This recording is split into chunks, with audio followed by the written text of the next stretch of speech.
ਲੋਕਾਂ ਦੇ ਵਿੱਚ ਕੋਈ ਬੀਜੇਪੀ ਦੇ ਪ੍ਰਤੀ ਕੋਈ ਰੋਸ਼ ਹੈ ਜਾਂ ਲੋਕਾਂ ਦੇ ਵਿੱਚ ਕੋਈ ਐਸੀ ਫੀਲਿੰਗ ਹੈ ਕਿ ਬੀਜੇਪੀ ਠੀਕ ਨਹੀਂ ਹੈ, ਇਹ ਬਿਲਕੁਲ ਠੀਕ ਨਹੀਂ। ਜਿਹਨੂੰ ਤੁਸੀਂ ਲੋਕ ਕਹਿ ਰਹੇ ਹੋ ਉਹ ਪੋਲੀਟੀਕਲ ਪ੍ਰਤੀਦਵੰਦੀ ਹੋ ਸਕਦੇ ਹੈ, ਅਕਾਲੀ ਹੋ ਸਕਦੇ ਹੈ, ਕਾਂਗਰਸੀ ਹੋ ਸਕਦੇ ਹੈ। ਆਮ ਆਦਮੀ ਪਾਰਟੀ ਇਸ ਵੇਲੇ ਉਹ ਬੁਰੀ ਹਾਲਤ ਦੇ ਵਿੱਚ ਹੈ। ਕਾਂਗਰਸ ਹੈ ਕਿਹੜੀ? सिद्धू वाली कांग्रेस के अमरिंदर वाली कांग्रेस के रावत वाली कांग्रेस के राहुल वाली कांग्रेस के मनीष तिवाड़ी वाली कांग्रेस, यही नहीं पता केड़ी। आम आदमी बिल्कुल खुश है बीजेपी दे नाल क्योंकि उन्होंने एक सच्ची सरकार मिल रही है, एक ऐसी सरकार जिन्हें पता नहीं युगां युगां तो चलते मुद्दे सुलझाते ते पंजाब दीयां ते समस्यावां कुछ भी नहीं। एक सच्ची सरकार है जो सच्चे दिल नाल काम करती है, तो लोग बिल्कुल बीजेपी दे नाल ने 100% ਤੇ ਪੰਜਾਬ ਦੇ ਵਿੱਚ ਬੀਜੇਪੀ ਦੀ ਹੀ ਸਰਕਾਰ ਬਣੇਗੀ। ਅਮਰਿੰਦਰ ਸਰਕਾਰ ਦਾ ਸਵਾਲ ਹੈ, ਉਹਨੂੰ ਕਿਸੇ ਹੋਰ ਨੂੰ ਕਹਿਣ ਦੀ ਲੋੜ ਹੀ ਨਹੀਂ। ਸਿੱਧੂ ਖੁਦ ਕਹਿ ਰਿਹਾ ਕਿ ਮੇਰੀ ਸਰਕਾਰ ਪਰਫਾਰਮ ਨਹੀਂ ਕਰ ਰਹੀ। ਕਾਂਗਰਸ ਸਰਕਾਰ ਦੀ ਨਾ ਕੋਈ ਪਰਫਾਰਮੈਂਸ ਹੈ, ਨਾ ਹੋ ਸਕਦੀ ਹੈ, ਨਾ ਕਾਂਗਰਸ ਦੁਬਾਰਾ ਆਣੀ ਹੈ। ਇਹ ਉਹਨਾਂ ਨੂੰ ਵੀ ਪਤਾ ਲੱਗ ਗਿਆ। ਹੁਣ ਉਹ ਸਿੱਧੂ ਵੀ ਇੱਕ ਐਸੀ ਚੀਜ਼ ਹੈ ਜੋ ਗਲ ਦੇ 'ਚ ਫਸ ਗਈ, ਹੁਣ ਨਾ ਕੱਢੀ ਜਾ ਰਹੀ ਹੈ ਨਾ ਨਿਕਲੀ ਜਾ ਰਹੀ। ਕਿ ਜਿਹੜੇ ਲੋਕ ਵਿਰੋਧ ਕਰ ਰਹੇ ਹੋ ਕਿਸਾਨ ਹੈ ਹੀ ਨਹੀਂ। ਉਹਨਾਂ ਨੂੰ ਲੀਡ ਕੌਣ ਕਰ ਰਿਹਾ? ਟਕੈਤ ਕਰ ਰਹੇ। ਟਕੈਤ 2 ਵਾਰੀ ਇਲੈਕਸ਼ਨ ਹਾਰੇ ਆ। ਇਹਨਾਂ ਨੂੰ ਫਾਰਮਰ ਲੀਡਰ ਨਹੀਂ ਕਹਿੰਦਾ, ਮਿਸ ਲੀਡਰ ਕਹਿੰਦਾ। ਜਿਹੜੇ ਫਾਰਮਰ ਮਿਸ ਲੀਡਰਸ ਆ ਉਹਨਾਂ ਨੂੰ ਵੀ ਇਸ ਦਾ ਕੋਈ ਹੱਕ ਨਹੀਂ। ਬੀਜੇਪੀ ਦੀ ਨਜਾਇਜ਼ ਗੁੰਡਾਗਰਦੀ ਨਾ ਸਿਰਫ ਚੰਡੀਗੜ੍ਹ 'ਚ ਹੈ, ਪੂਰੇ ਦੇਸ਼ ਭਰ 'ਚ ਬੀਜੇਪੀ ਨੇ ਗੁੰਡੇ ਪਾਲੇ ਹੋਏ ਨੇ। ਸਾਲ 2022 'ਚ ਬੀਜੇਪੀ ਦੀ ਸਰਕਾਰ ਆ ਜਾਂਦੀ ਹੈ, ਦੇਸ਼ ਵਿੱਚ ਸੁਧਾਰ ਆ ਸਕਦਾ ਹੈ। ਮਹਿੰਗਾਈ ਦੇ ਘਟਣ ਦੇ ਆਸਾਰ ਨੇ ਜਾਂ ਮਹਿੰਗਾਈ ਹੋਰ ਉੱਪਰ ਜਾਏਗੀ। ਜਿਹੜੀਆਂ ਮਹਿਲਾਵਾਂ ਨੇ ਕੋਈ ਵੀ ਹੈ ਉਹ ਚੰਡੀਗੜ੍ਹ ਵਰਗੀ ਸਿਟੀ ਬਿਊਟੀਫੁਲ 'ਚ ਸੁਰੱਖਿਅਤ ਨਹੀਂ ਹੈਗੀ। ਸਤਿ ਸ੍ਰੀ ਅਕਾਲ ਜੀ, ਮੈਂ ਬਿਨੂ ਸ਼ਰਮਾ, ਤੁਸੀਂ ਦੇਖ ਰਹੇ ਹੋ ਤੇਜ਼ ਪੰਜਾਬ ਨਿਊਜ਼। ਸਾਲ 2022 ਦੀ ਚੋਣਾਂ ਨਜ਼ਦੀਕ ਨੇ, ਕੰਪੀਟੀਸ਼ਨ ਬਹੁਤ ਵਧੀਆ ਹੈ ਕਿ ਕਿਹੜੀ ਪਾਰਟੀ ਆ ਸਕਦੀ ਹੈ। ਹਰ ਇੱਕ ਦੀ ਆਪਣੀ ਪ੍ਰਤੀਕਿਰਿਆ, ਕੋਈ ਕਹਿੰਦਾ ਕਾਂਗਰਸ, ਕੋਈ ਕਹਿ ਰਿਹਾ ਬੀਜੇਪੀ, ਕੋਈ ਕਹਿ ਰਿਹਾ ਆਪ ਪਾਰਟੀ, ਕੋਈ ਕਹਿ ਰਿਹਾ ਅਕਾਲੀ ਦਲ। ਕਈ ਸਾਰੇ ਅਜਿਹੇ ਮੁੱਦੇ ਨੇ ਜਿਸ ਨੂੰ ਲੈ ਕੇ ਲੋਕ ਇੱਕ ਤੋਂ ਇੱਕ ਵੱਧ ਕੇ ਪਾਰਟੀ ਉਹਨਾਂ ਨੂੰ ਟਾਰਗੇਟ ਕਰਦੇ ਨਜ਼ਰ ਆ ਰਹੇ ਨੇ। ਕੋਈ ਕਹਿ ਰਿਹਾ ਮਹਿੰਗਾਈ ਵਧੀਆ, ਕੋਈ ਬੀਜੇਪੀ ਨੂੰ ਕਰ ਰਿਹਾ, ਜਿਹੜਾ ਲੋਕ ਟਾਰਗੇਟ ਕਰ ਰਹੇ ਨੇ। ਪਰ ਜਿਹੜੀ ਸੱਚਾਈ ਹੈ ਉਹ ਕੀ ਹੈ? ਇਸ ਖਾਸ ਮੌਕੇ 'ਤੇ ਮੇਰੇ ਨਾਲ ਗੱਲਬਾਤ ਕਰਨੀ ਬੀਜੇਪੀ ਸਪੋਕਸਪਰਸਨ ਧਰਿੰਦਰ ਟਾਇਲ ਜੀ ਮੌਜੂਦ ਨੇ। ਉਹਨਾਂ ਦੇ ਵਿਚਾਰ ਜਾਣਦੇ ਕਿ ਲੋਕਾਂ ਦੀ ਜਿਹੜੀ ਪ੍ਰਤੀਕਿਰਿਆ ਸੋਚ ਹੈ ਉਹ ਬੀਜੇਪੀ ਪਾਰਟੀ ਪ੍ਰਤੀ ਇੰਨੀ ਅਗੇਂਸਟ ਵਿਰੁੱਧ ਕਿਉਂ ਹੈ। ਉਹਨਾਂ ਨਾਲ ਖਾਸ ਗੱਲਬਾਤ ਕਰਦੇ ਆ, ਉਹਨਾਂ ਦੇ ਵਿਚਾਰ ਜਾਣਦੇ ਕਿ ਐਗਜ਼ੈਕਟਲੀ ਜਿਹੜਾ ਮਸਲਾ ਹੈ ਉਹ ਹੈਗਾ ਕੀ ਹੈ। ਤੁਹਾਡਾ ਬਹੁਤ ਬਹੁਤ ਸਵਾਗਤ ਹੈ। ਨਮਸਕਾਰ ਵੀਨੂ ਜੀ, ਥੈਂਕ ਯੂ ਕਿ ਤੁਸੀਂ ਮੈਨੂੰ ਇਹ ਮੌਕਾ ਦਿੱਤਾ ਤੁਹਾਡੇ ਨਾਲ ਗੱਲ ਕਰਨ ਦਾ। ਪਰ ਸ਼ੁਰੂ ਤੋਂ ਹੀ ਮੇਰਾ ਖਿਆਲ ਹੈ ਮੈਨੂੰ ਤੁਹਾਡੇ ਨਾਲ ਅਸਹਿਮਤੀ ਜਤਾਉਣੀ ਪਏਗੀ। ਜਿਹੜਾ ਤੁਸੀਂ ਕਿਹਾ ਕਿ ਲੋਕਾਂ ਦੇ ਵਿੱਚ ਕੋਈ ਬੀਜੇਪੀ ਦੇ ਪ੍ਰਤੀ ਕੋਈ ਰੋਸ਼ ਹੈ ਜਾਂ ਲੋਕਾਂ ਦੇ ਵਿੱਚ ਕੋਈ ਐਸੀ ਫੀਲਿੰਗ ਹੈ ਕਿ ਬੀਜੇਪੀ ਠੀਕ ਨਹੀਂ ਹੈ, ਇਹ ਬਿਲਕੁਲ ਠੀਕ ਨਹੀਂ ਹੈ।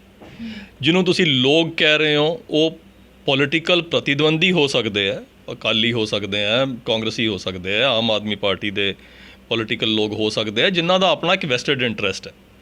ਲੇਕਿਨ ਆਮ ਆਦਮੀ ਪਾਰਟੀ ਇਸ ਵੇਲੇ ਉਹ ਬੁਰੀ ਹਾਲਤ ਦੇ ਵਿੱਚ ਹੈ।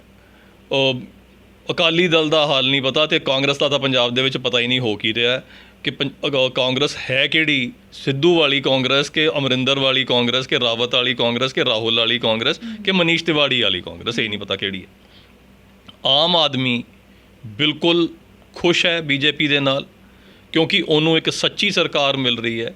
ਉਹ ਇੱਕ ਐਸੀ ਸਰਕਾਰ ਦਿਖ ਰਹੀ ਹੈ, ਸੈਂਟਰ ਦੇ ਵਿੱਚ ਵੀ ਦਿਖ ਰਹੀ ਹੈ ਉਹਨੂੰ, ਇੱਕ ਐਸੀ ਸਰਕਾਰ ਜਿਹਨੇ ਪਤਾ ਨਹੀਂ ਯੁਗਾਂ ਯੁਗਾਂ ਤੋਂ ਚੱਲਦੇ ਮੁੱਦੇ ਸੁਲਝਾਤੇ ਤੇ ਪੰਜਾਬ ਦੀਆਂ ਤੇ ਸਮੱਸਿਆਵਾਂ ਕੁਛ ਵੀ ਨਹੀਂ। ਅਤੇ ਇੱਕ ਸੱਚੀ ਸਰਕਾਰ ਹੈ ਜੋ ਸੱਚੇ ਦਿਲ ਨਾਲ ਕੰਮ ਕਰਦੀ ਹੈ। ਇੱਕ ਕਿਸੇ ਨੇ ਕਿਹਾ ਕਿ ਜੀ ਅੱਜ ਕੱਲ੍ਹ ਜੋ ਇੰਨਾ ਕੁਛ ਹੋ ਰਿਹਾ ਅਤੇ ਇੰਨਾ ਪੈਸਾ ਕਿੱਥੋਂ ਆ ਰਿਹਾ?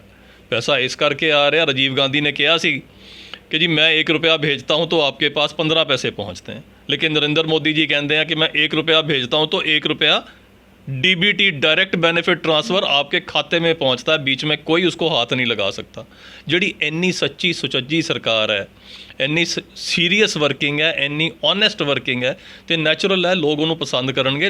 लोगों को फायदा मिल रहा, बेनिफिट मिल रहा हर तरीके का, तो लोग बिल्कुल बीजेपी के नाल ने 100% ਤੇ ਪੰਜਾਬ ਦੇ ਵਿੱਚ ਬੀਜੇਪੀ ਦੀ ਹੀ ਸਰਕਾਰ ਬਣੇਗੀ। ਜਿੰਦਰ ਜੀ, ਜਿੱਦਾਂ ਤੁਸੀਂ ਕਿਹਾ ਕਿ ਲੋਕ ਸਾਡੇ ਨਾਲ ਨੇ, ਲੋਕਾਂ ਨੂੰ ਖਰਚਾ ਮਿਲ ਰਿਹਾ, ਪੈਸੇ ਸਭ ਕੁਝ ਉਹਨਾਂ ਦੇ ਖਾਤੇ 'ਚ ਜਾ ਰਿਹਾ, ਇਸ ਦੇ ਬਾਵਜੂਦ ਲੋਕ ਕਿਉਂ ਨਹੀਂ ਇਹ ਸ਼ੋਅ ਕਰ ਰਹੇ ਕਿ ਇਹ ਸ਼ੋਅ ਕਿਉਂ ਕਰ ਰਹੇ ਨੇ ਕਿ ਸਾਨੂੰ ਤਾਂ ਕੁਝ ਨਹੀਂ ਮਿਲਿਆ?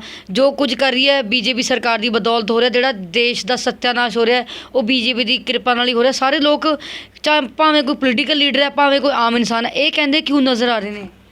ਆਮ ਇਨਸਾਨ ਇਹ ਕਹਿੰਦਾ ਬਿਲਕੁਲ ਨਜ਼ਰ ਨਹੀਂ ਆ ਰਿਹਾ। ਤੇ ਦੂਜੀ ਗੱਲ ਕਿ ਦੇਸ਼ ਦਾ ਸੱਤਿਆਨਾਸ਼ ਹੋ ਰਿਹਾ ਉਹ ਬੀਜੇਪੀ ਕਰਕੇ ਹੋ ਰਿਹਾ। ਪਹਿਲੀ ਗੱਲ ਤੇ ਆਪਾਂ ਡਿਟਰਮਿਨ ਕਰੀਏ ਕਿ ਕੀ ਦੇਸ਼ ਦਾ ਸੱਤਿਆਨਾਸ਼ ਹੋ ਰਿਹਾ, ਕਿਹਦੇ ਕਰਕੇ ਹੋ ਰਿਹਾ। ਇਹ ਤਾਂ ਬਾਅਦ ਦੀ ਗੱਲ ਹੈ ਕਿ ਬੀਜੇਪੀ ਕਰਕੇ ਹੋ ਰਿਹਾ ਕਿ ਕਾਂਗਰਸ ਕਰਕੇ ਹੋ ਰਿਹਾ, ਕਿਹਦੇ ਕਰਕੇ ਹੋ ਰਿਹਾ। ਦੇਸ਼ ਦਾ ਬਿਲਕੁਲ ਸੱਤਿਆਨਾਸ਼ ਨਹੀਂ ਹੋ ਰਿਹਾ। ਤੁਸੀਂ ਆ ਦੇਖੋ, ਜੇ ਇਕਨੋਮਿਕ ਇੰਡੀਕੇਟਰ ਦੇਖੋ, ਸਾਰੇ ਇਕਨੋਮਿਕ ਇੰਡੀਕੇਟਰ 1 ਮਿੰਟ ਦੇ ਲਈ, ਜਿਹੜਾ ਮੈਂ ਤੇ ਇੰਟਰੀਕੇਟ ਇੰਡੀਕੇਟਰ ਵੀ ਦੇ ਸਕਦਾ ਤੁਹਾਨੂੰ, ਲੇਕਿਨ ਜਿਹੜਾ ਇੱਕ ਇੰਡੀਕੇਟਰ ਹਰ ਕਿਸੇ ਨੂੰ ਸਮਝ ਆਉਂਦਾ ਉਹ ਸੈਂਸੈਕਸ ਹੈ। ਸੈਂਸੈਕਸ ਇਸ ਵੇਲੇ 57,000 ਟੱਪ ਗਿਆ। ਕਿਉਂ ਟੱਪ ਗਿਆ? ਇਸ ਵੇਲੇ ਜਿੰਨੀ ਫੋਰਨ ਇਨਵੈਸਟਮੈਂਟ ਇੰਡੀਆ 'ਚ ਹੋ ਰਹੀ ਹੈ ਉਨੀ ਚਾਈਨਾ 'ਚ ਵੀ ਨਹੀਂ ਹੋ ਰਹੀ, ਜਦੋਂ ਕਿ ਚਾਈਨਾ ਇੰਡੀਆ ਤੋਂ ਬਹੁਤ ਅੱਗੇ ਹੁੰਦਾ ਸੀ। ਉਹ ਕਿਉਂ? ਕਿਉਂਕਿ ਇੱਕ ਉਰੇ ਮਾਹੌਲ ਦਿਖ ਰਿਹਾ ਲੋਕਾਂ ਨੂੰ, ਇੱਕ ਗਰੋਥ ਦਿਖ ਰਹੀ ਹੈ। ਉਹ ਕਹਿੰਦੇ ਚਾਈਨਾ ਤੋਂ ਬਜਾਏ ਦੁਨੀਆ ਦਾ ਪੈਸਾ ਇੰਡੀਆ 'ਚ ਆ ਰਿਹਾ। ਜਦੋਂ ਪੈਸਾ ਆ ਰਿਹਾ ਤਾਂ ਕਿਹਦੇ ਕੋਲ ਜਾ ਰਿਹਾ? ਆਮ ਜਨਤਾ ਤੱਕ ਤੇ ਪਹੁੰਚੇਗਾ। ਜੇ ਕੋਈ ਪ੍ਰੋਡਕਸ਼ਨ ਹੋਏਗੀ ਤਾਂ ਆਮ ਆਦਮੀ ਹੀ, ਆਮ ਮਜ਼ਦੂਰ ਹੀ ਉਹਨੂੰ ਪ੍ਰੋਡਕਸ਼ਨ ਨੂੰ ਕਰੇਗਾ, ਉਹਨੂੰ ਦੇ ਪੈਸੇ ਮਿਲਣਗੇ। ਸੋ ਇੱਕ ਗਰੋਥ ਹੋ ਰਹੀ। ਸੋ ਦੇਸ਼ ਦਾ ਸੱਤਿਆਨਾਸ਼ ਕਿਹਦੇ ਕਰਕੇ ਹੋ ਰਿਹਾ ਦਾ ਸਵਾਲ ਹੀ ਨਹੀਂ। ਦੇਸ਼ ਦਾ ਸੱਤਿਆਨਾਸ਼ ਨਹੀਂ ਹੋ ਰਿਹਾ, ਦੇਸ਼ ਦੇ ਵਿੱਚ ਗਰੋਥ ਹੋ ਰਹੀ ਹੈ। ਦੰਗੇ ਹਰ ਵੇਲੇ ਸੁਣਨ ਨੂੰ ਮਿਲਦੇ ਸੀ ਜੀ, ਦੰਗੇ ਹੋ ਗਏ। ਅੱਜ ਕੱਲ੍ਹ ਸੁਣਨ ਨੂੰ ਮਿਲਦਾ ਕਿ ਜੀ ਉਹ ਬੰਦਾ ਕਹਿੰਦਾ ਮੈਂ ਪਹਿਲਗਾਮ ਜਾ ਰਿਹਾ। ਕਿਸੇ ਨੇ ਸੁਣਿਆ ਸੀ ਕੋਈ ਪਹਿਲਗਾਮ ਜਾ ਰਿਹਾ? ਕਿਸੇ ਪਾਰਟਿਕੂਲਰ ਪਾਰਟੀ ਨੂੰ ਟਾਰਗੇਟ ਨਹੀਂ ਕਰ ਰਹੇ, ਨਾ ਕੱਲਾ ਬੀਜੇਪੀ ਨੂੰ ਟਾਰਗੇਟ ਕਰ ਰਹੇ ਨੇ। ਕਾਂਗਰਸ ਸਰਕਾਰ ਨੂੰ ਵੀ, ਕੈਪਟਨ ਸਰਕਾਰ ਨੂੰ ਵੀ ਕੀਤਾ ਜਾ ਰਿਹਾ ਟਾਰਗੇਟ ਕਿ ਬੇਰੁਜ਼ਗਾਰੀ ਵੱਧ ਗਈ ਹੈ, ਮਹਿੰਗਾਈ ਵੱਧ ਗਈ ਹੈ। Not only BJP. ਕੀ ਕਹਿਣਾ ਚਾਹੋਗੇ? ਨਹੀਂ, ਇਹ ਉਹ ਨਹੀਂ ਹੈ ਕਿ ਜੀ ਦੇਖੋ ਸਿਰਫ ਤੁਹਾਨੂੰ ਟਾਰਗੇਟ ਨਹੀਂ ਕਰ ਰਹੇ, ਉਹਨਾਂ ਨੂੰ ਵੀ ਕਰ ਰਹੇ ਹੈ। ਜੇ ਕੋਈ ਬੀਜੇਪੀ ਨੂੰ ਟਾਰਗੇਟ ਕਰ ਰਿਹਾ, ਆਮ ਆਦਮੀ ਬੀਜੇਪੀ ਨੂੰ ਟਾਰਗੇਟ ਨਹੀਂ ਕਰ ਰਿਹਾ ਤੇ ਕਰੇਗਾ ਵੀ ਨਹੀਂ। ਕਿਉਂ ਨਹੀਂ ਕਰੇਗਾ? ਜਦੋਂ ਦੇਸ਼ ਦੇ ਉੱਤੇ ਐਡੀ ਵੱਡੀ ਸਾਰੀ ਦੁਨੀਆ ਤੇ ਆਪਦਾ ਆਈ, ਦੇਸ਼ ਤੇ ਵੀ ਆਈ, ਤਾਂ ਪਿਛਲੀ ਮਾਰਚ ਤੋਂ ਲੈ ਕੇ ਨਵੰਬਰ ਤੱਕ 80 ਕਰੋੜ ਲੋਕਾਂ ਨੂੰ ਫ੍ਰੀ ਰਾਸ਼ਨ ਮਿਲਿਆ। ਕੀ ਉਹ ਲੋਕ, ਉਹ ਗਰੀਬ ਲੋਕ ਹੈ, ਉਹ ਸਾਹਮਣੇ ਆ ਕੇ ਮਾਈਕ ਤੇ ਨਹੀਂ ਬੋਲਣ ਵਾਲੇ, ਲੇਕਿਨ ਉਹ ਆਪਣੇ ਦਿਲ ਦੇ ਜਾਣਦੇ ਆ ਕਿ ਜਿਹੜੀ ਮੇਰੀ ਸਰਕਾਰ ਸੀ ਉਹਨੇ ਮੇਰਾ ਖਿਆਲ ਕੀਤਾ। ਦੁਬਾਰਾ ਜਦੋਂ ਕਰੋਨਾ ਆਇਆ, ਹੁਣ ਉਹ ਸਕੀਮ ਦੁਬਾਰਾ ਚੱਲ ਰਹੀ ਹੈ, ਫ੍ਰੀ ਰਾਸ਼ਨ ਦਿੱਤਾ ਜਾ ਰਿਹਾ। ਬੋਲ ਕੌਣ ਰਿਹਾ? ਬੋਲ ਪੋਲੀਟੀਕਲ ਪ੍ਰਤੀਦਵੰਦੀ ਰਿਹਾ। ਹਾਂ, ਜਿੱਥੇ ਤੱਕ ਅਮਰਿੰਦਰ ਸਰਕਾਰ ਦਾ ਸਵਾਲ ਹੈ, ਉਹਨੂੰ ਕਿਸੇ ਹੋਰ ਨੂੰ ਕਹਿਣ ਦੀ ਲੋੜ ਹੀ ਨਹੀਂ। ਸਿੱਧੂ ਖੁਦ ਕਹਿ ਰਿਹਾ ਕਿ ਮੇਰੀ ਸਰਕਾਰ ਪਰਫਾਰਮ ਨਹੀਂ ਕਰ ਰਹੀ। ਉਹਨੇ ਕਿਹਾ ਜੀ ਮੈਨੂੰ ਦੁਬਾਰਾ ਲਿਆਓ, ਮੈਂ ਪਰਫਾਰਮੈਂਸ ਕਰਕੇ ਦਿਖਾਊਂਗਾ। ਮਤਲਬ ਹੁਣ ਉਹ ਸਰਕਾਰ ਦੀ ਬਜਾਏ ਅਸੀਂ ਬੰਦਿਆਂ ਨੂੰ ਇਲੈਕਟ ਕਰਾਂਗੇ ਕਿ ਨਹੀਂ, ਅਮਰਿੰਦਰ ਮਾੜਾ ਸੀ ਤੇ ਹੁਣ ਉਹ ਸਿੱਧੂ ਨੂੰ ਇਲੈਕਟ ਕਰੋ। ਸਿੱਧੂ ਦੇ ਸਲਾਹਕਾਰ ਨੇ ਜਿਹੜੇ ਮਾਲਵਿੰਦਰ ਮੱਲੀ, ਉਹਨਾਂ ਨੇ ਅਸਤੀਫਾ ਦੇ ਦਿੱਤਾ ਹੈ। ਕੀ ਵਿਚਾਰ ਨੇ ਇਸ ਬਾਰੇ? ਐਸੇ ਬੰਦੇ ਨੂੰ ਅਸਤੀਫਾ ਦੇ ਹੀ ਦੇਣਾ ਚਾਹੀਦਾ ਹੈ, ਬਿਲਕੁਲ ਦੇ ਦੇਣਾ ਚਾਹੀਦਾ ਹੈ। ਪਹਿਲੀ ਕੇਸੀ ਰਾਜਕੁਮਾਰ ਵੇਰਕਾ ਨੇ ਕਿ ਕਾਂਗਰਸ ਨੂੰ ਅਜਿਹੇ ਸਲਾਹਕਾਰ ਦੀ ਲੋੜ ਨਹੀਂ। ਅਸੀਂ ਸਿੱਧੂ ਨੂੰ ਵੀ ਕਈ ਵਾਰ ਕਹਿ ਚੁੱਕੇ ਹਾਂ ਕਿ ਅਜਿਹੇ ਸਲਾਹਕਾਰ ਨੂੰ ਪਾਰਟੀ 'ਚੋਂ ਕੱਢੋ। ਬੜੀ ਅਜੀਬ ਜੀ ਗੱਲ ਹੈ ਜੋ ਹਰੀਸ਼ ਰਾਵਤ ਨੇ ਕਹੀ ਕਿ ਜੀ ਉਹ ਜਿਹੜੇ ਸਲਾਹਕਾਰ ਨੇ ਉਹ ਸਿੱਧੂ ਦੇ ਸਲਾਹਕਾਰ ਹੈ, ਕਾਂਗਰਸ ਦਾ ਉਹਨਾਂ ਦੇ ਨਾਲ ਕੋਈ ਲੈਣ ਦੇਣ ਨਹੀਂ। ਇੱਦਾਂ ਥੋੜ੍ਹੀ ਹੁੰਦਾ। ਜਿਹੜਾ ਕਾਂਗਰਸ ਦਾ ਪ੍ਰੈਜ਼ੀਡੈਂਟ ਹੈ, ਤੁਸੀਂ ਬਣਾਇਆ ਸਟੇਟ ਪ੍ਰੈਜ਼ੀਡੈਂਟ, ਉਹਦਾ ਜਿਹੜਾ ਸਲਾਹਕਾਰ ਹੈ ਉਹ ਕਾਂਗਰਸ ਦਾ ਹੀ, ਉਹ ਕਾਂਗਰਸ ਦੇ ਪ੍ਰੈਜ਼ੀਡੈਂਟ ਦਾ ਸਲਾਹਕਾਰ, ਉਹ ਸਿੱਧੂ ਦਾ ਸਲਾਹਕਾਰ ਨਹੀਂ ਹੈ। ਇਸ ਅਸਤੀਫੇ ਨੂੰ ਤੁਸੀਂ ਇੱਕ ਪੋਲੀਟੀਕਲ ਏਜੰਡੇ ਦੇ ਨਜ਼ਰੀਏ ਨਾਲ ਦੇਖ ਸਕਦੇ ਹੋ, ਕਿਹਾ ਜਾ ਸਕਦਾ ਕਿਤੇ ਨਾ ਕਿਤੇ। ਪੋਲੀਟੀਕਲ ਏਜੰਡੇ ਦੀ ਤਾਂ ਕੋਈ ਗੱਲ ਹੀ ਨਹੀਂ ਹੈ ਉਹਦੇ ਵਿੱਚ। ਉਹਦੀ ਸਟੇਟਮੈਂਟ ਹੀ ਐਸੀ, ਇਹ ਕਹਿਣਾ ਕਿ ਕਸ਼ਮੀਰ ਇੰਡੀਆ ਦਾ ਪਾਰਟ ਨਹੀਂ ਹੈ। ਆਪਾਂ ਬਿਲਕੁਲ ਸਿਆਸਤ ਨੂੰ ਇੱਕ ਪਾਸੇ ਰੱਖ ਦਈਏ। ਕੋਈ ਹਿੰਦੁਸਤਾਨੀ ਜਿਹੜੀ ਮਰਜ਼ੀ ਪਾਰਟੀ ਦਾ ਹੋਵੇ, ਜਿਹੜਾ ਦਿਲੋਂ ਹਿੰਦੁਸਤਾਨੀ ਹੈ, ਉਹ ਕਦੀ ਇਹ ਨਹੀਂ ਕਹਿ ਸਕਦਾ ਕਿ ਕਸ਼ਮੀਰ ਇੰਡੀਆ ਦਾ ਪਾਰਟ ਨਹੀਂ ਹੈ। ਐਸਾ ਆਦਮੀ ਐਡਵਾਈਸ ਕਿਸੇ ਨੂੰ ਕੀ ਦੇਵੇਗਾ? ਤੇ ਸਿੱਧੂ ਨੇ ਜੇ ਇੱਦਾਂ ਦਾ ਬੰਦਾ ਚੁੱਕਿਆ ਤਾਂ ਫਿਰ ਸਮਝ ਸਕਦੇ ਹਾਂ ਕਿ ਜੇ ਸਿੱਧੂ ਵੀ ਆਏਗਾ ਤਾਂ ਸਿੱਧੂ ਨੇ ਕਿੱਦਾਂ ਦੇ ਕੰਮ ਕਰਨੇ ਆ।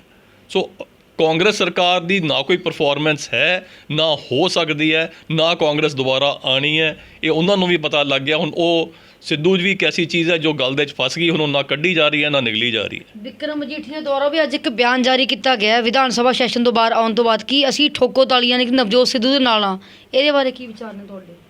ਮੈਨੂੰ ਇਹਦਾ ਬੈਕਗਰਾਉਂਡ ਪਤਾ ਨਹੀਂ ਹੈ, ਸੋ ਮੈਂ ਇਸ 'ਤੇ ਕਮੈਂਟ ਕਰ ਨਹੀਂ ਸਕੂੰਗਾ। ਤੇ ਜਿੱਦਾਂ ਜਿਹੜੇ ਬੀਜੇਪੀ ਦੇ ਬੰਦੇ ਨੇ ਉਹ ਅਕਾਲੀ ਦਲ 'ਚ ਕਿਉਂ ਸ਼ਾਮਲ ਹੋ ਰਹੇ ਨੇ? ਕੀ ਕਾਰਨ ਹੋ ਸਕਦਾ? ਜਿੱਦਾਂ ਹਰਜੀਤ ਭੁੱਲਰ ਨੇ, ਅਨਿਲ ਜੋਸ਼ੀ ਨੇ ਬੀਜੇਪੀ 'ਚ ਜੁਆਇਨ ਕੀਤਾ ਹੈ। ਜਿਹੜੇ ਬੰਦੇ ਇੰਨੇ ਸਾਲ ਤੋਂ ਇਸ ਪਾਰਟੀ ਨਾਲ ਜੁੜੇ ਹੋਣੇ, ਅਜਿਹਾ ਕੀ ਹੋ ਗਿਆ, ਕੀ ਕਾਰਨ ਹੈ ਕਿ ਉਹ ਬੀਜੇਪੀ ਛੱਡ ਕੇ ਅਕਾਲੀ ਦਲ 'ਚ ਚਲੇ ਗਏ? ਉੱਥੋਂ ਤੱਕ ਕਿ ਸੁਖਬੀਰ ਬਾਦਲ ਨੇ ਇਹ ਗੱਲ ਵੀ ਕਹੀ ਹੈ ਕਿ ਮੈਂ ਬੀਜੇਪੀ ਦੇ ਸਾਰੇ ਹੀਰੇ ਪੁੱਟ ਲੈਣੇ ਨੇ, ਮੇਰੀ ਜਿਹੜੇ ਬਾਕੀ ਬੱਚੇ ਖੁਸ਼ ਨੇ ਉਹਨਾਂ 'ਤੇ ਮੇਰੀ ਨਜ਼ਰ ਹੈ। ਇਹਦੇ ਬਾਰੇ ਤੁਹਾਡੀ ਕੀ ਪ੍ਰਤੀਕਿਰਿਆ, ਕੀ ਕਹਿਣਾ ਚਾਹੋਗੇ? ਮੈਂ ਕਹੂੰਗਾ ਕਿ ਇਹਦੇ ਵਿੱਚ ਸੁਖਬੀਰ ਬਾਦਲ ਜੀ ਦੀ ਕਿਸਮਤ ਬਹੁਤ ਚੰਗੀ ਹੈ, ਕਿਉਂਕਿ ਸਾਡੇ ਕੋਲ ਹੀਰੇ ਹੈਗੇ। ਅਨਫੋਰਚੂਨੇਟਲੀ ਸਾਡੇ ਕੋਲ ਪੱਟਣ ਲਈ ਉਹਨਾਂ ਕੋਲ ਕੋਈ ਹੀਰਾ ਹੈ ਨਹੀਂ। ਜੇ ਉਹਨਾਂ ਕੋਲ ਕੋਈ ਹੀਰਾ ਹੁੰਦਾ ਅਸੀਂ ਵੀ ਪੱਟ ਲੈਂਦੇ, ਲੇਕਿਨ ਹੀਰੇ ਸਾਰੇ ਸਾਡੇ ਕੋਲ ਹੈ। ਲੇਕਿਨ ਸਾਡੇ ਜਿਹੜੇ ਬੰਦੇ ਉਹਨਾਂ ਨੇ ਪੱਟੇ, ਜਿਨ੍ਹਾਂ ਨੂੰ ਉਹ ਹੀਰਾ ਕਹਿ ਰਹੇ ਹੈ, ਤੁਸੀਂ ਕਿਹਾ ਕਿ ਕਿਉਂ ਜਾ ਰਹੇ ਲੋਕ। ਦੇਖੋ, ਪੰਜਾਬ ਦੀ ਰਾਜਨੀਤੀ ਇਸ ਵਾਰੀ ਇੱਕ ਬਿਲਕੁਲ ਨਵੇਂ ਮੋੜ 'ਤੇ ਹੈ। ਪਹਿਲੀ ਵਾਰੀ ਹੈ ਕਿ ਬੀਜੇਪੀ ਅਸੀਂ ਇਕੱਲੇ ਇਲੈਕਸ਼ਨ ਲੜਾਂਗੇ, ਸਾਡੇ ਉੱਤੇ ਕੋਈ ਅਕਾਲੀ ਦਲ ਜਿਹੜਾ ਸਾਡੇ ਉੱਤੇ ਇੱਕ ਬੋਝ ਸੀ, ਉਹ ਬੋਝ ਅਸੀਂ ਸਾਡੇ ਉੱਤੇ ਨਹੀਂ ਹੈ। ਅਸੀਂ ਇੱਕ ਸੱਚੀ ਸੁਚੱਜੀ ਰਾਜਨੀਤੀ ਦੀ ਇਲੈਕਸ਼ਨ ਲੜਾਂਗੇ। ਸੋ ਇੱਕ ਨਵਾਂ ਸਮਾਂ ਹੈ ਪੰਜਾਬ ਦੇ ਵਿੱਚ, ਅਤੇ ਹਰ ਕਿਸੇ ਦੀ ਆਪਣੀ ਅੰਡਰਸਟੈਂਡਿੰਗ ਹੈ ਕਿ ਇਹਦੇ ਵਿੱਚ ਕੀ ਹੋਣਾ। ਸੋ ਕਈ ਲੋਕ ਆਪਣੇ ਆਪ ਨੂੰ ਪਾਰਟੀ ਤੋਂ ਵੀ ਅੱਗੇ, ਦੇਸ਼ ਤੋਂ ਵੀ ਅੱਗੇ, ਪ੍ਰਦੇਸ਼ ਤੋਂ ਵੀ ਅੱਗੇ ਆਪਣੀ ਐਂਬੀਸ਼ਨ ਨੂੰ ਰੱਖਦੇ ਹਨ। ਜਿਹੜੀ ਆਪਣੀ ਐਂਬੀਸ਼ਨ ਨੂੰ ਰੱਖ ਕੇ ਉਹ ਦੇਖਦੇ ਕਿ ਕਿੱਥੇ ਮੇਰੀ ਰੋਟੀ ਬਿਹਤਰ ਪੱਕ ਸਕਦੀ ਹੈ, ਉੱਧਰ ਜਾ ਰਹੇ। ਲੇਕਿਨ ਜਿਹੜੇ ਲੋਕ ਬੀਜੇਪੀ ਨਾਲ ਜੁੜੇ ਆ, ਆਮ ਜਨਤਾ ਬੀਜੇਪੀ ਨਾਲ ਜੁੜੀ ਹੈ, ਕਿਉਂਕਿ ਉਹ ਦੇਖ ਰਹੀ ਹੈ ਕਿ ਨਰਿੰਦਰ ਮੋਦੀ ਸਰਕਾਰ ਜਿਹੜੀ ਹੈ, ਇਹ ਪਾਰਟੀ ਜਿਹੜੀ ਹੈ ਉਹ ਪਰਫਾਰਮ ਕਰਦੀ ਹੈ ਅਤੇ ਪਰਫਾਰਮ ਕਰਕੇ ਦੇਵੇਗੀ। ਜੇ ਦੇਸ਼ ਦਾ ਇੰਨਾ ਕੁਝ ਕਰਤਾ, ਇੰਨੀਆਂ ਪੁਰਾਣੀਆਂ ਸਮੱਸਿਆਵਾਂ ਸੁਲਝਾਤੀਆਂ, ਅਤੇ ਪੰਜਾਬ ਨੂੰ ਚੰਗਾ ਹੈਂਡਲ ਕਰੇਗੀ, ਅਤੇ ਬੀਜੇਪੀ ਨੂੰ ਹੀ ਸਰਕਾਰ ਲੋਕ ਵੋਟ ਕਰਨਗੇ ਅਤੇ ਸਰਕਾਰ ਬਣਵਾਉਣਗੇ। ਭਾਵੇਂ ਲੋਕ ਹੋਣ ਚਾਹੇ ਕੋਈ ਪੋਲੀਟੀਕਲ ਲੀਡਰ ਹੋਵੇ, ਕਿਸੇ ਦਾ ਆਪਾਂ ਨਾਮ ਨਹੀਂ ਲਵਾਂਗੇ, ਇਹ ਕਹਿੰਦੇ ਨਜ਼ਰ ਆਉਂਦੇ ਨੇ ਕਿ ਬੀਜੇਪੀ ਦੀ ਨਜਾਇਜ਼ ਗੁੰਡਾਗਰਦੀ ਨਾ ਸਿਰਫ ਚੰਡੀਗੜ੍ਹ 'ਚ ਹੈ, ਪੂਰੇ ਦੇਸ਼ ਭਰ 'ਚ ਬੀਜੇਪੀ ਨੇ ਗੁੰਡੇ ਪਾਲੇ ਹੋਏ ਨੇ। ਬੜੀ ਹਾਸੇਪ੍ਰਦ ਜੀ ਗੱਲ ਹੈ ਇਹ ਕਹਿਣਾ ਕਿ ਬੀਜੇਪੀ ਨੇ ਗੁੰਡੇ ਪਾਲੇ ਆ। ਜਿਹੜੇ ਬੀਜੇਪੀ ਦੇ ਸੀਨੀਅਰ ਲੀਡਰਸ ਹੈ, ਜਿਹੜੀਆਂ ਮਹਿਲਾਵਾਂ ਨੇ, ਕੋਈ ਵੀ ਹੈ, ਉਹ ਚੰਡੀਗੜ੍ਹ ਵਰਗੀ ਸਿਟੀ ਬਿਊਟੀਫੁਲ 'ਚ ਸੁਰੱਖਿਅਤ ਨਹੀਂ ਹੈਗੇ। ਬੜੀ ਸਟ੍ਰੈਚ ਆਫ ਇਮੈਜੀਨੇਸ਼ਨ ਹੈ।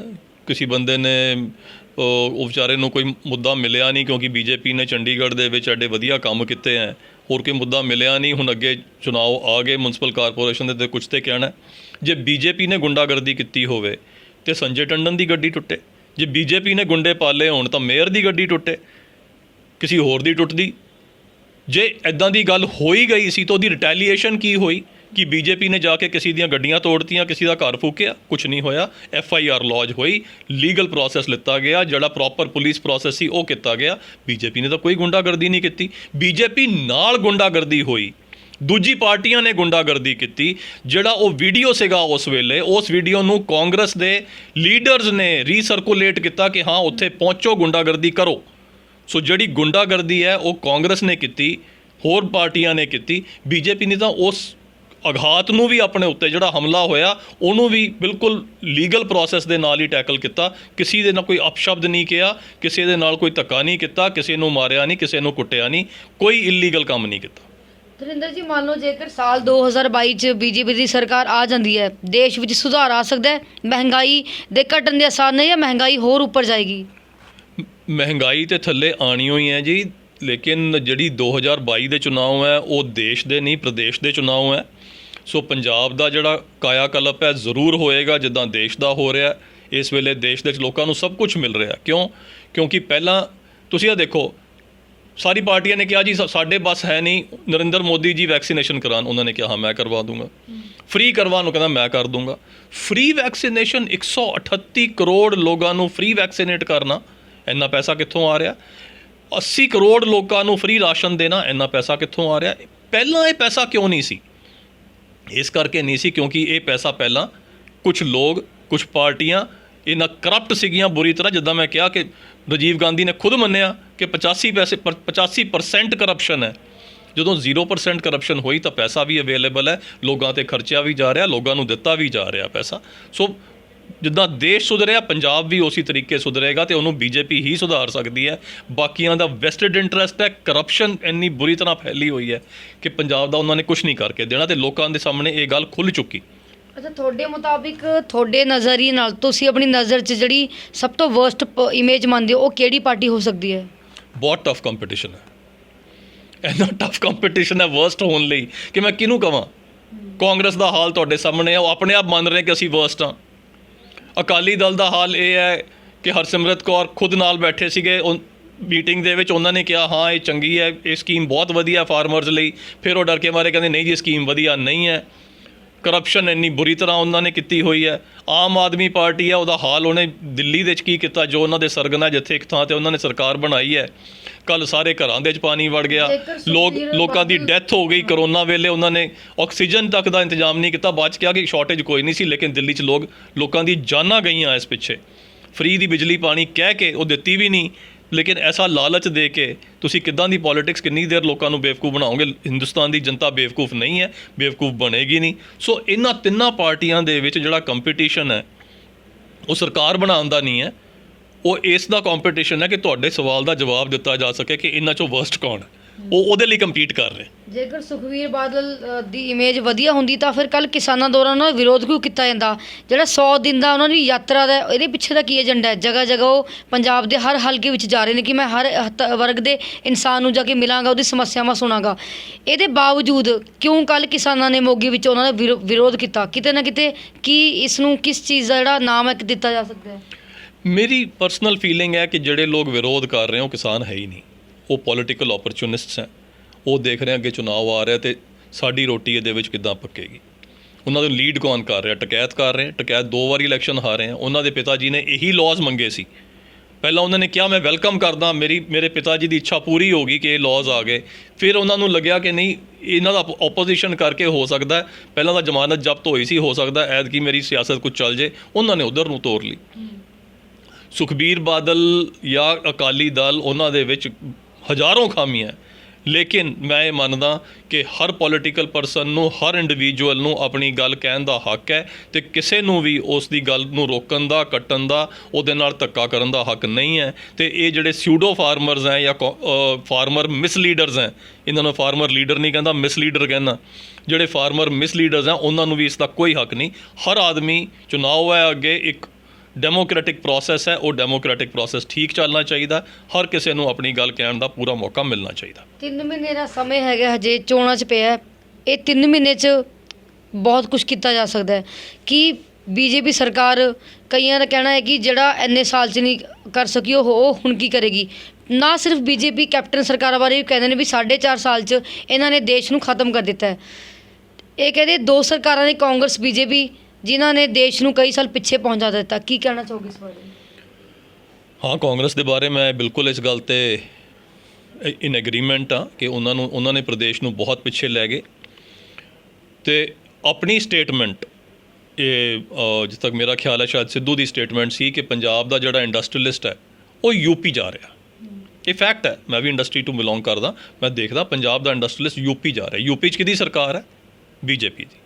ਪੰਜਾਬ ਦਾ ਇੰਡਸਟਰੀਅਲਿਸਟ ਯੂਪੀ ਜਾ ਰਿਹਾ, ਇਹ ਕਦੀ ਕਿਸੇ ਨੇ ਸੁਣਿਆ ਸੀ? ਯੂਪੀ ਤੋਂ ਲੋਕ ਪੰਜਾਬ ਆਉਂਦੇ ਸੀ, ਪੰਜਾਬ ਦਾ ਇੰਡਸਟਰੀਅਲਿਸਟ ਯੂਪੀ ਨਹੀਂ ਸੀ ਜਾਂਦਾ।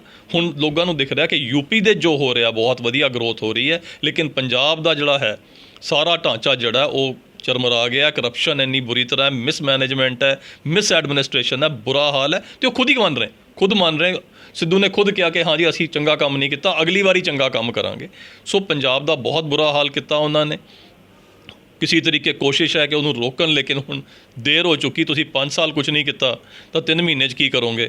ਹੁਣ ਤਾਂ ਬੀਜੇਪੀ ਦੀ ਸਰਕਾਰ ਆਏਗੀ, ਉਹ ਪੰਜਾਬ ਨੂੰ ਸੰਭਾਲੇਗੀ। ਜਿੱਦਾਂ ਦੇਸ਼ ਦੀ ਗਰੋਥ ਹੋਈ ਹੈ, ਪੰਜਾਬ ਦੀ ਹੋਏਗੀ। ਉਹ ਤੋਂ ਆਖਰੀ ਸਵਾਲ ਪੁੱਛਾਂਗਾ, ਹੁਣ ਜਿੱਦਾਂ ਸਾਲ 2022 ਦੀ ਚੋਣ ਆ ਰਹੀਆਂ ਨੇ, ਕੀ ਐਕਸਪੈਕਟ ਕਰਦੇ ਹੋ ਪਾਰਟੀ ਨੂੰ ਲੈ ਕੇ, ਆਪਣੀ ਬੀਜੇਪੀ ਨੂੰ? ਕਿਉਂਕਿ ਬਹੁਤ ਲੋਕਾਂ ਦੀ ਉਮੀਦਾਂ ਵੀ ਜੁੜੀ ਹੋਈਆਂ ਨੇ, ਚਾਹੇ ਥੋੜ੍ਹੀ ਬਹੁਤ ਉਮੀਦਾਂ ਨੇ। ਕਹਿੰਦੇ ਨੇ ਉਮੀਦ ਦੀ ਹੈਗੀ ਹੈ ਦੁਨੀਆ ਕਾਇਮ ਹੁੰਦੀ ਹੈ। ਕੀ ਐਕਸਪੈਕਟਡ ਕਰਦੇ ਹੋ ਸਾਲ 2022 ਦੀ ਚੋਣਾਂ ਨੂੰ ਲੈ ਕੇ, ਜੇ ਗੱਲ ਕੀਤੀ ਜਾਵੇ ਤਾਂ? ਬੀਜੇਪੀ ਦੀ ਗਵਰਨਮੈਂਟ ਬਣੇਗੀ। ਜਿੱਦਾਂ ਪਹਿਲਾਂ ਅਸੀਂ ਹਰਿਆਣੇ 'ਚ ਵੀ ਮਿਲ ਕੇ ਲੜਦੇ ਸੀਗੇ, ਜਦੋਂ ਇਕੱਲੇ ਲੜੇ ਤੇ ਅਸੀਂ 1 ਵਾਰੀ ਨਹੀਂ 2 ਵਾਰੀ ਸਰਕਾਰ ਬਣਾਈ ਹੈ। ਪੰਜਾਬ ਦੇ ਵਿੱਚ ਵੀ ਉਹੀ ਹੋਏਗਾ। ਲੋਕਾਂ ਦਾ ਪੂਰਾ ਵਿਸ਼ਵਾਸ ਹੈ ਨਰਿੰਦਰ ਮੋਦੀ ਦੇ ਨਾਲ, ਬੀਜੇਪੀ ਦੇ ਨਾਲ, ਕਿ ਇਹ ਇੱਕ ਸੱਚੇ ਲੋਕ ਨੇ। ਲੋਕਾਂ ਦੇ ਘਰ ਘਰ ਤੱਕ, ਬੈਂਕ ਤੱਕ ਪੈਸੇ ਪਹੁੰਚੇ, ਸੁਵਿਧਾਵਾਂ ਪਹੁੰਚੀਆਂ, ਟਾਇਲਟ ਪਹੁੰਚਿਆ, ਗਰੀਬਾਂ ਨੂੰ ਆਯੁਸ਼ਮਾਨ ਯੋਜਨਾ ਮਿਲੀ, ਚੁੱਲ੍ਹੇ ਖਤਮ ਹੋ ਗਏ, ਗੈਸ ਮਿਲ ਗਈ, ਉਜਵਲਾ ਯੋਜਨਾ ਆਈ, ਜਨ ਧਨ ਦੇ ਵਿੱਚ ਉਹ ਲੇਡੀਜ਼ ਦੇ ਅਕਾਊਂਟ ਬੰਦਿਆਂ ਨਾਲੋਂ ਜ਼ਿਆਦਾ ਹੈਗੇ ਆ। ਕਿਉਂ? ਉਹ ਪੈਸਾ ਜਿਹੜਾ ਉਹ ਘਰ ਰੱਖਦੀ ਸੀ, ਹੁਣ ਉਹ ਬੈਂਕ 'ਚ ਰੱਖਦੀ ਹੈ। ਹੁਣ ਉਸ ਪੈਸੇ ਪਿੱਛੇ ਉਹਨੂੰ ਕੁੱਟਿਆ ਨਹੀਂ ਜਾ ਰਿਹਾ, ਮਾਰਿਆ ਨਹੀਂ ਜਾ ਰਿਹਾ, ਡੋਮੈਸਟਿਕ ਵਾਇਲੈਂਸ ਘਟ ਗਿਆ। ਇੰਨਾ ਫਾਇਦਾ ਜਿਨ੍ਹਾਂ ਨੂੰ ਹੋਇਆ, ਆਯੁਸ਼ਮਾਨ ਭਾਰਤ 'ਚ ਲੋਕਾਂ ਨੂੰ ਇੰਨਾ ਫਾਇਦਾ ਹੋਇਆ, 5-5 ਲੱਖ ਰੁਪਏ ਦੀ ਇੰਸ਼ੋਰੈਂਸ ਮਿਲੀ ਹੋਈ ਹੈ ਮੈਡੀਕਲ। ਸੋ ਲੋਕਾਂ ਨੂੰ ਜਿਨ੍ਹਾਂ ਨੂੰ ਫਾਇਦਾ ਹੋਇਆ, ਉਹ ਦੇਖ ਰਹੇ ਕਿੱਥੇ ਫਾਇਦਾ ਮੈਨੂੰ ਕੌਣ ਸਰਕਾਰ ਦੇ ਰਹੀ ਹੈ, ਕੌਣ ਮੇਰੇ ਭਲੇ ਬਾਰੇ ਸੋਚ ਰਹੀ ਹੈ, ਕੌਣ ਮੇਰੇ ਨਾਲ ਖੜਾ ਹੈ। ਉਹ ਨਹੀਂ, ਉਹ ਇਲੈਕਟ ਕਰਨਗੇ, ਬੀਜੇਪੀ ਨੂੰ ਇਲੈਕਟ ਕਰਨਗੇ। ਤਾਂ ਤੁਸੀਂ ਦੇਖਿਆ ਸੀ ਕਿ ਮੇਰੇ ਨਾਲ ਧਰਿੰਦਰ ਟਾਇਲ ਜੀ, ਜਿਨ੍ਹਾਂ ਨੇ ਹਰ ਮੁੱਦੇ ਦੇ ਖੁੱਲ੍ਹ ਕੇ ਵਿਚਾਰ ਸਾਂਝੇ ਕੀਤੇ ਤੇ ਨਾਲ ਕਿਹਾ ਕਿ ਸਾਲ 2022 ਵਿੱਚ ਇਹਨਾਂ ਨੂੰ ਪੂਰਾ ਯਕੀਨ ਹੈ ਕਿ ਬੀਜੇਪੀ ਦੀ ਸਰਕਾਰ ਹੀ ਆਏਗੀ। ਪਰ ਇੱਥੇ ਕੁਝ ਉਲਟਾ ਹੀ ਹੋ ਰਿਹਾ। ਜਿਹੜੀ ਲੋਕਾਂ ਦੀ ਸੋਚ ਹੈ ਬੀਜੇਪੀ ਸਰਕਾਰ ਬਾਰੇ, ਉਹ ਉਲਟੀ ਹੈ। ਉਹਨਾਂ ਨੇ ਕਹਿਣਾ ਇਹ ਹੈ ਕਿ ਬੀਜੇਪੀ ਨੇ ਨਾ ਸਿਰਫ ਚੰਡੀਗੜ੍ਹ ਵਿੱਚ ਬਲਕਿ ਦੇਸ਼ ਭਰ 'ਚ ਗੁੰਡੇ ਪਾਲੇ ਹੋਣੇ। ਇਹ ਗੁੰਡੇ ਜਿਹੜੇ ਕੰਮ ਕਰਦੇ ਨੇ ਸੰਜੇ ਟੰਡਨ ਜੀ ਦੇ ਇਸ਼ਾਰੇ 'ਤੇ ਕਰਦੇ ਨੇ। ਲੋਕਾਂ ਦੀ ਪ੍ਰਤੀਕਿਰਿਆ ਕੀ ਹੈ, ਕਿੰਨੀ ਸੱਚਾਈ ਹੈ, ਕੀ ਗੱਲ ਹੈ, ਪੂਰਾ ਮਸਲਾ ਕੀ ਹੈ? ਤੁਸੀਂ ਇਸ ਬਾਰੇ ਆਪਣੇ ਵਿਚਾਰ ਕਮੈਂਟਸ ਰਾਹੀਂ ਸਾਂਝੇ ਕਰ ਸਕਦੇ ਹੋ ਕਿ ਕਿ ਲੋਕਾਂ ਦਾ ਬੀਜੇਪੀ ਪ੍ਰਤੀ ਇਹ ਪ੍ਰਤੀਕਿਰਿਆ ਕਿਉਂ ਹੈ, ਲੋਕਾਂ ਦੀ ਸੋਚ ਇਸ ਤਰ੍ਹਾਂ ਕਿਉਂ ਹੈ। ਤੇ ਸਾਲ 2022 ਦੀ ਗੱਲ ਕੀਤੀ ਜਾਵੇ ਤਾਂ ਕਿਸ ਦੀ ਸਰਕਾਰ ਆ ਸਕਦੀ ਹੈ, ਬੀਜੇਪੀ, ਕਾਂਗਰਸ, ਆਪ ਪਾਰਟੀ ਜਾਂ ਫਿਰ ਅਕਾਲੀ ਦਲ। ਬਣੇ ਰਹੋ ਤੇਜ਼ ਪੰਜਾਬ ਨਿਊਜ਼ ਨਾਲ।